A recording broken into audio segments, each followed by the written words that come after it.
Hello students, class 9th maths Ganita Manjari book से chapter number 3 the world of numbers. और आज की इस वीडियो में हम एक्सरसाइज 3.1 के सारे क्वेश्चंस कंप्लीट करेंगे।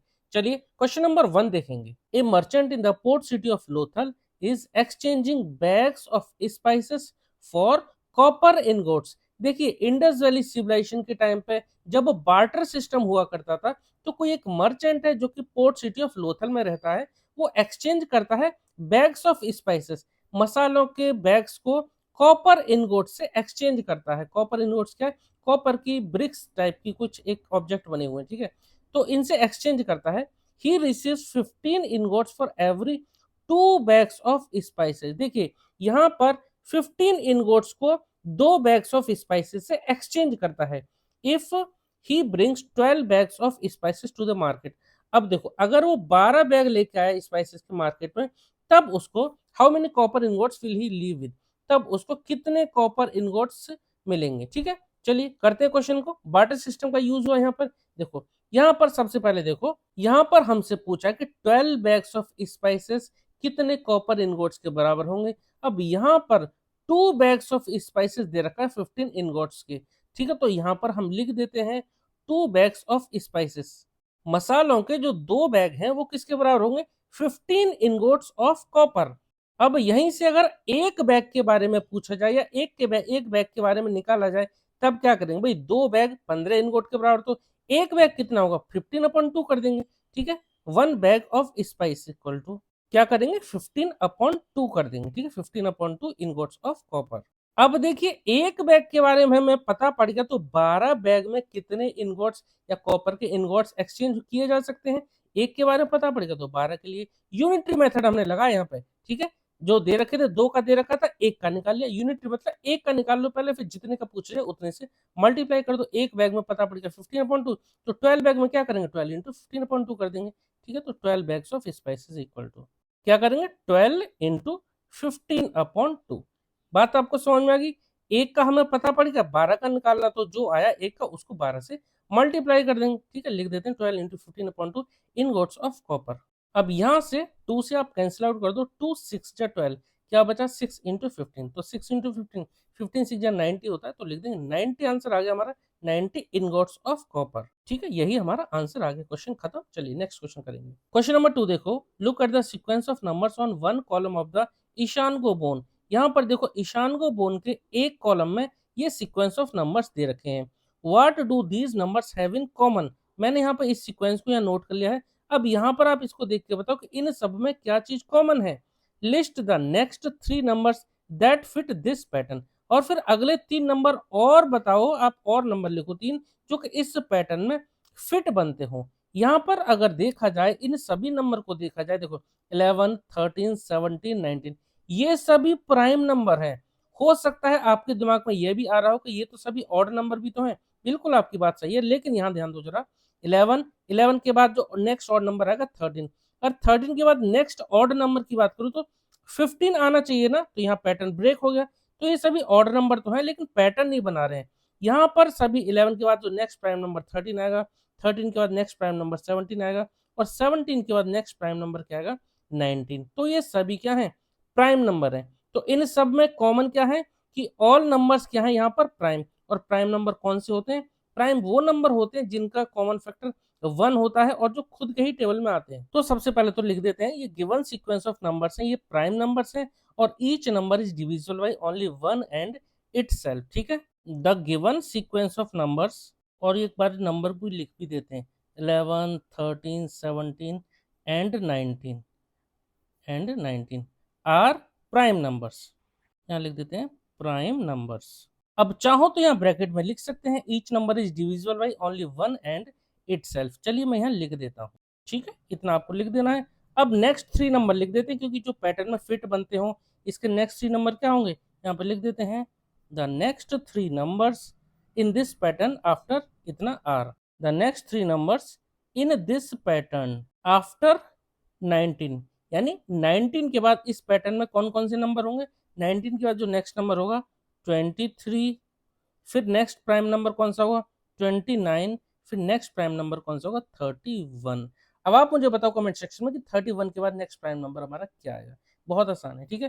तो ये नया पैटर्न क्या बन जाएगा, ये नंबर तो लिखी जाएंगे, साथ में इसके बाद जो आएगा क्या 23, 29, 31। ध्यान रखना 19 के बाद आप गलती से 21 मत लिख देना, क्योंकि 21 प्राइम नंबर नहीं होता है, ठीक है। क्वेश्चन हमारा कंप्लीट। चलिए नेक्स्ट क्वेश्चन करेंगे। क्वेश्चन नंबर 3 देखिए, we know that natural numbers are closed under addition. बिल्कुल ठीक बात है, नेचुरल नंबर क्लोज्ड होते हैं अंडर एडिशन। मतलब क्या होता है, देखो ब्रैकेट में समझा रखा है, the sum of any two natural numbers is always a natural number. मैं यहाँ एक बार समझाता हूँ, जैसे 2 एक नेचुरल नंबर है, 3 एक नेचुरल नंबर है, इनको जब हम ऐड करेंगे तो क्या आएगा, 5 आएगा, जो कि ये भी एक नेचुरल नंबर है। तो यहाँ पर ये प्रॉपर्टी क्लोज्ड है, मतलब इनको ऐड करेंगे तो वही आएगा जो नेचुरल नंबर थे। ऐसी अगर और एग्जांपल लें, 1 लें, 7 लें, यानी कोई भी आप नेचुरल नंबर लो, उनको जब ऐड करेंगे तो जो आएगा वो भी हमेशा नेचुरल नंबर ही होगा।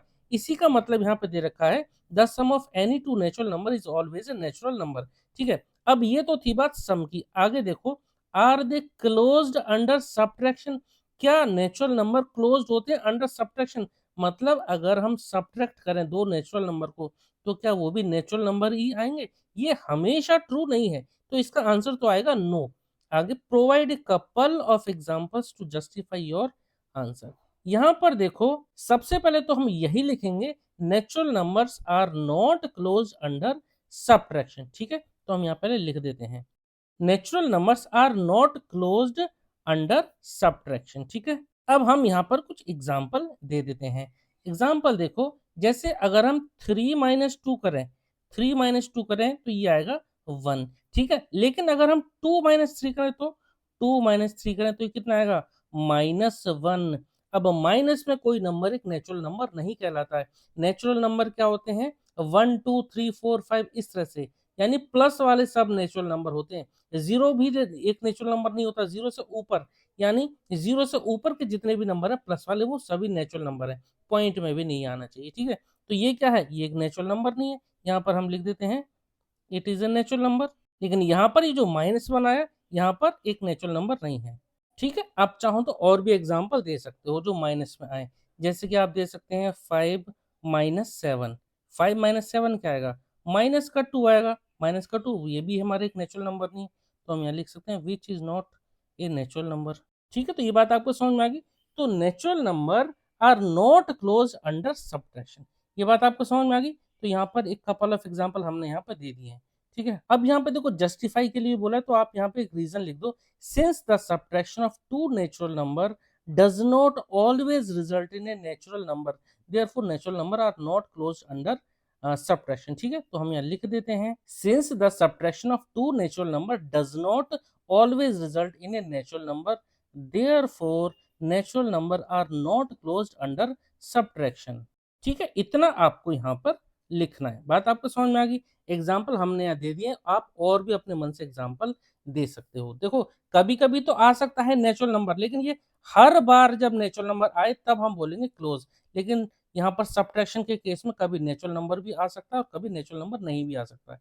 तो नॉट ऑलवेज मतलब does not always result in a natural number, तभी हम यहाँ कह सकते हैं natural number are not close under subtraction. Addition जब भी आप करोगे तो एडिशन हमेशा क्लोज्ड आएगा, यानी जब भी आप ऐड करेंगे तो जो नंबर आएगा वो हमेशा एक नेचुरल नंबर ही आएगा। इसलिए जो एडिशन के लिए या सम के लिए बोला है क्लोज्ड, और सब्ट्रैक्शन क्या होता है, नॉट क्लोज्ड। चलिए नेक्स्ट क्वेश्चन करेंगे, क्वेश्चन नंबर 4। क्वेश्चन नंबर 4 देखिए, ancient Indians used the joints of their fingers to count, a practice still seen today. देखो एंशिएंट इंडियंस क्या करते थे, अपने जो फिंगर्स के जॉइंट्स, जैसे यहाँ पर इनको यूज करते थे, ये जो फिंगर्स के बीच में जॉइंट है ना, इनको यूज करते थे काउंटिंग करने के लिए। इनफैक्ट आप सबने भी बचपन में भी काउंटिंग इसी तरह से सीखी होगी, और आज भी यूज होती है। Each finger has 3 joint. अब देखो हर एक फिंगर में 3 जॉइंट होते हैं, and the thumb is used to count them. और जो थंब का यूज देखो इस तरह से, जैसे ये थंब है तो थंब का यूज हम इस तरह से काउंटिंग करने के लिए यूज करते थे, 1 2 3 4 5 6 7 8 9 10 11 12, इसी तरह से तो यूज किया था थंब। तो एक फिंगर में कितने, 3 ये जॉइंट्स होते हैं, ठीक है। आगे देखो, how many can you count on one hand, तो एक हैंड में कितने काउंट कर सकते हैं आप।